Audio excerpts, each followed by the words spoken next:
真的不愿意见爸爸最后一面吗？阿华，洞穿后才会进入的假死状态。一旦进入灵，它可以带你去宇宙任何一个地方。不要。而且宇宙也并不好。我们要去见一个人，包括陨魔星，包括主人这样强大的血，我绝对不允许。现在别无他法，只能一试。金角巨兽，连你也没有办法吗？当然有了。 Halo guys, selamat datang kembali. Pada video kali ini, saya kembali mewakili Bang Panjul, akan membawakan bocoran alur cerita Swallowed Star, episode 175. Tapi seperti biasa, sebelum masuk ke alur ceritanya, saya ingatkan sekali lagi, berhubung bocoran alur cerita ini yang sudah terpaut jauh dari episode asli yang telah dirilis, maka sudah pasti, gambar serta suara video tidak akan sama, begitupun dengan alur ceritanya, yang bisa saja, akan ada sedikit perbedaan pada saat tayang nanti. Dan biar nggak kebanyakan spoiler di awal, tekan dulu dong tombol subscribe-nya, karena itu tandanya, kita akan masuk ke bocoran alur ceritanya. Yang dimana pada episode sebelumnya telah diceritakan. Setelah mendapatkan batu badai petir, Luo Feng dan kelompoknya pun segera kembali ke wilayah kastil, untuk menukarkan batu badai tersebut. Namun, saat sampai di lokasi kastil, mereka pun langsung dikejutkan, dengan banyaknya pejuang yang telah mengelilingi kastil petir, seolah-olah sedang membentuk penghalang untuk mencegah para pejuang yang ingin menukar batu badai tersebut. Melihat hal itu, Luo Feng pun segera memasuki jaringan virtual untuk menemui Mingyu, dan meminta perlindungan padanya. Saat telah bertemu Mingyu di ruang virtual, Luo Feng pun berkata, "Tuan Mingyu, sebenarnya apa yang sedang terjadi? Karena saat ini aku berada di wilayah tengah yang dikelilingi oleh sejumlah besar pasukan, seolah-olah sedang membentuk benteng pertahanan." Mendengar pertanyaan itu, Mingyu pun berkata, "Oh, itu adalah sistem monopoli yang telah disetujui oleh semua organisasi." Tepatnya setelah pengumuman dari EI Kastil, semua pasukan dari berbagai aliansi pun segera membentuk penghalang kastil dari segala sisi, untuk mengawasi dan melarang para pejuang yang tidak memiliki latar belakang, yang akan bertukar harta karun. Tapi kalian semua tidak perlu khawatir akan hal itu, karena data kalian telah aku berikan kepada bawahanku. Jadi jika kalian bertiga pergi untuk menukarkan harta, tentara yang membentuk penghalang itu tidak akan menghentikan kalian, ucap Mingyu, lalu kembali berkata, "Oh ya Luo Feng, jika kamu sedang menuju ke kastil, berarti saat ini kamu punya beberapa penghasilan untuk ditukar," tanya Mingyu, dengan mata yang bersinar. "Iya benar," sahut Luo Feng, lalu kembali berkata, "Tapi tentunya Tuan Mingyu tahu sendiri, bagaimana saat ini situasi di dunia di dalam dunia. Dengan kedatangan 2 juta pasukan, tim kecilku yang hanya terdiri dari 5 orang mungkin tidak memiliki kesempatan untuk bertahan. Tapi Anda tidak perlu khawatir, karena kami akan bekerja keras dan tidak akan mengecewakan Anda," ucap Luo Feng. Mendengar ucapan itu, Mingyu pun berkata, "Kamu tenanglah, aku pasti tidak akan memperlakukanmu dengan buruk," ucap Mingyu. "Oh kalau begitu terima kasih," sahut Luo Feng. Setelah itu panggilan berakhir, Luo Feng dan timnya pun dengan cepat terbang menuju pasukan aliansi, yang berbaris membentuk benteng yang tidak bisa ditembus. Di antara pasukan itu, tampak seorang pria berwajah kuat berkepala singa, yang saat itu berteriak sambil mengangkat tangannya. "Kami adalah bawahan Tuan Mingyu dari Gunung Tiga Kapak," ucap Dewa Petir. Di sisi lain, si pria berkepala singa itu segera menunduk untuk melihat komputer kuantum, yang saat itu menampilkan informasi tentang Luo Feng dan timnya. Sesaat setelahnya, manusia berkepala singa itu tersenyum riang sembari berkata, "Oh jadi saudara-saudara ini dari Gunung Tiga Kapak," ucap si pria berkepala singa, lalu kembali berkata menggunakan energi genetik. "Apakah kalian berlima memiliki batu badai petir? Jika ada, maka aku bersedia untuk membelinya. 1 badai petir untuk 10 meter kubik kristal alam semesta, bagaimana, apa kalian memilikinya?" Mendengar ucapan itu, Luo Feng pun berkata, "Maafkan aku, karena tuanku melarang kami melakukan penjualan," ucap Luo Feng. "Iya benar, tapi bukankah tuanmu tidak mengetahui berapa banyak batu badai yang kau miliki? Jadi mengapa tidak menjual beberapa batu padaku, dan mendapatkan beberapa kristal alam semesta?"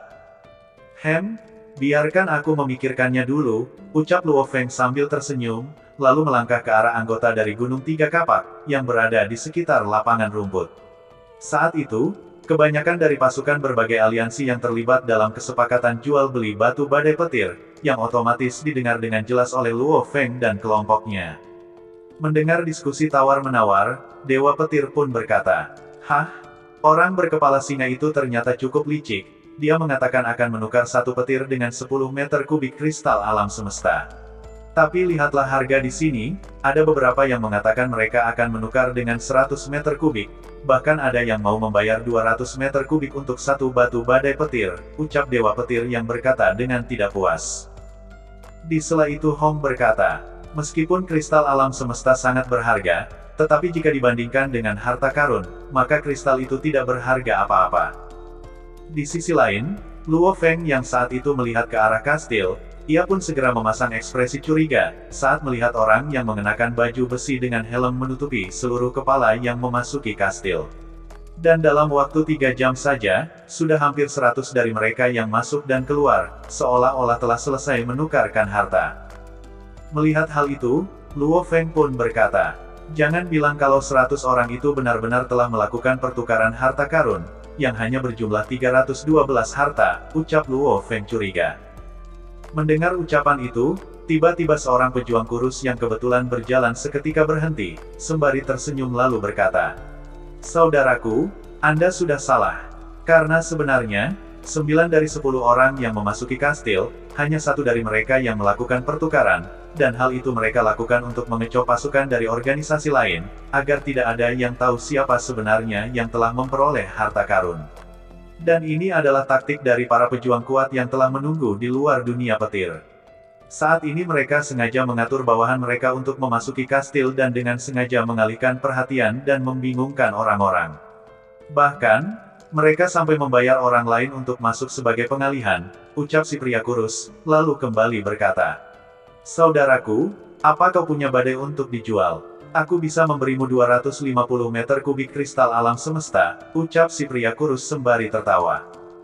Mendengar ucapan itu, Luo Feng pun berkata, "Jika kamu memiliki batu badai petir, maka aku akan membayar 300 meter kubik untuk salah satu batu badai petir milikmu. Bagaimana?" ucap Luo Feng. Mendengar ucapan itu, si pria kurus pun tertawa canggung, lalu pergi meninggalkan Luo Feng dan kelompoknya. Karena bagaimanapun, jumlah batu petir mewakili harta karun di dalamnya, tidak peduli seberapa tinggi harganya, itu tidak akan mahal. Hanya saja beberapa pasukan memanfaatkan keserakahan para pejuang tingkat bintang level 9, yang dengan satu batu badai jika ditukar dengan 300 meter kubik kristal alam semesta, itu setara dengan 1 miliar dolar Ganwu, yang merupakan godaan kekayaan yang tidak bisa ditolak oleh para pejuang tingkat bintang level 9. Namun sebenarnya, jika memiliki cukup batu badai dan ditukar dengan salah satu harta, misalnya senjata energi genetik level 5, jika seseorang menjualnya di luar, itu akan menjadi harga surgawi, dan harganya sendiri jauh di luar nalar. Karena senjata energi genetik level 3 saja, normalnya akan dijual seharga 20 hingga 30 miliar dolar naga hitam. Sedangkan senjata energi genetik tingkat 4 akan dijual dengan harga hampir 100 miliar dolar Ganwu. Sementara senjata energi genetik level 5, harganya akan mencapai hampir 100 miliar dolar alam semesta, dan harga itu mendekati 100 juta meter kubik kristal alam semesta. Yang bahkan, seorang tuan domain normal yang baru saja menerobos ke level tuan sektor akan merasa sulit untuk berpisah dengan uang sebanyak itu. Dan hanya tuan sektor Kabullah, yang merupakan puncak tuan sektor dengan kekayaan tak tertandingi, mirip dengan makhluk abadi tingkat bawah. Singkat cerita, detik dan menit terus berlalu. Dan orang-orang pun terus keluar masuk kastil kuno, yang hampir semuanya dengan baju besi dan helm lengkap, membuat tidak ada yang tahu, siapa yang menukar harta dan siapa yang tidak. Melihat hal itu, Luo Feng pun menarik napas dalam-dalam, sembari melihat ke arah orang-orang yang mengenakan baju besi dan dengan helm, yang hanya matanya yang terlihat. Dan tak berselang lama, ia pun segera berjalan sendirian, dan keluar dari kerumunan menuju kastil. Dan hal ini menyebabkan banyak orang melihat dan mengamati ke arahnya dengan cermat. Namun saat itu, tidak ada yang bisa memastikan apakah orang yang menuju ke kastil ini benar-benar akan menukar sesuatu atau tidak. Di sisi lain, Brolin yang saat itu akan melangkah ke arah kastil, ia pun mengeluarkan senyum sinis, saat melihat Luo Feng, yang baru saja melangkah ke dalam kastil. Cui, sekelompok bajingan yang malang, yang rela dijadikan bahan pengalihan, dan dibayar dengan beberapa kristal alam semesta. Sedangkan aku, harta yang akan aku tukar adalah rekening bank Tuan Sektor, dan bola kristal yang mencakup seluruh teknik ruang angkasa yang sangat berharga dibandingkan dengan harta karun lainnya, ucap Brolin, lalu melangkah ke arah kastil, namun tanpa menyembunyikan identitasnya. Saat ia berjalan langsung menuju kastil, spontan hal itu segera menarik perhatian banyak orang dari pasukan sekutu. Di sela itu terdengar, salah satu pejuang dari Menara Baihu berkata, "Senior, lihatlah, saat ini Yang Mulia Pangeran ke-9 dari Kekaisaran Brolin telah memasuki kastil," ucap si pejuang. Mendengar ucapan itu, senior yang diketahui bernama Chow Yu pun menatap dari kejauhan sembari berkata, "Kekuatan yang dimiliki Bu Luo Lin terlalu besar. 1. Karena dia adalah Pangeran ke-9, yang didukung oleh 2 tanah suci di bidang bintang Gunung Naga Hitam. Yang kedua, karena kakeknya memiliki posisi yang tinggi di tanah suci Gunung Naga Hitam. Bahkan jika dia mau, dia bisa memerintahkan orang untuk membunuh seorang pejuang tingkat semesta.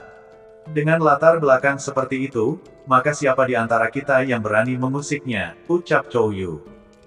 Di sisi lain, ketika Pangeran ke-9 telah memasuki kastil, sementara Luo Feng yang terlebih dulu masuk, telah berada di dalam sebuah ruangan. Di sela itu terdengar, sebuah suara yang berkata dengan serius, "Hai bajingan kecil, apa yang ingin kamu tukarkan?"